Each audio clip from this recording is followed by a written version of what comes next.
everybody, I'm Cinnamon Cooney, your Art Sherpa, and this is the fan brush video you're looking for. In just 5 minutes, I'm going to show you everything you need to know about fan brushes. And I'm introducing this new series where in 5 minutes, I teach you techniques and things you're going to love learning about art, quick and easy. First, you'll notice that we have 3 different fan brushes. These are typical to what you might find in your average art store. They come in short handle and long handle. Short handle is preferable for when you're sitting down at a table. Long handle is more commonly used when you're standing at an easel. You will notice that each of these is numbered 4, yet they are very different materials and very different shapes and sizes. There is no industry standard for brushes, so be ready for that when you go shopping. The filaments of these are hog and synthetic. These 2 are synthetic. This is hog. This is very soft, and the problem with that is that when you get it wet, it separates into little individuals, so isn't ideal for heavy-bodied paint. This leaves us our 2 preferable for heavy-bodied fan brushes. This is the handle, this is the ferrule, this is the head of the brush. The head of the brush consists of a heel, a belly, and a toe here at the edge. You can use either one of these for your painting. Hog tends to carry more water, so you'll need a towel to dry it out between brush strokes. Let me show you the brush strokes you're going to need to do this week's painting exercises. The first thing you need to know about your fan brush is how to start and how to load. You dip your brush in water. This is hog, so be sure and drag off all of the extra water that you can. You're going to load your brush by pulling the paint out, flipping the brush over, and this fully loads the fan.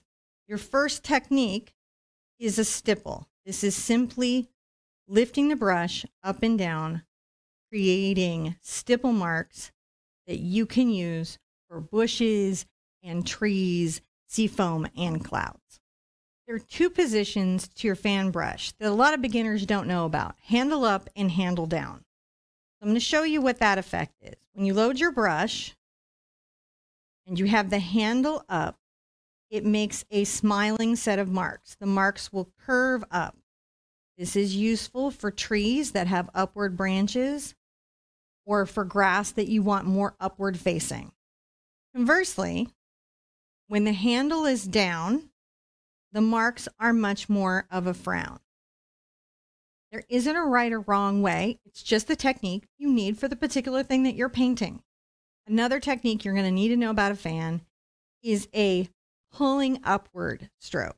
This is where you're going to create grass and objects by pulling the fan in an upward stroke and releasing, creating lots of multitudes of lines that can imply grass. Another thing to know about fans is how you're loading the brush can greatly impact the type of stroke that you get. This is an edge load. The paint is loaded only to the edge of the brush. This allows you to control in your stipple strokes a small area of paint, even to do things like tops of trees or difficult areas in your canvas. This is a toe or an edge load. It allows you to control a smaller amount of paint releasing from your brush for delicate motions or bushes or elements. When you are tapping up and down, it will give you a little more control and allow you to rock your brush back and forth, offloading paint through the whole arc of that cycle. When doing weeping objects, such as weeping willows, it's important to know that you will be curving the stroke out and that as you go, you'll need to turn your brush in your hand. See that I'm twirling that in my hand? Curving to the right on the right-hand side, curving to the left on the left-hand side. The other stroke that you'll want to practice is a light pressure pull-down stroke. We use this in the waterfall coming up this week.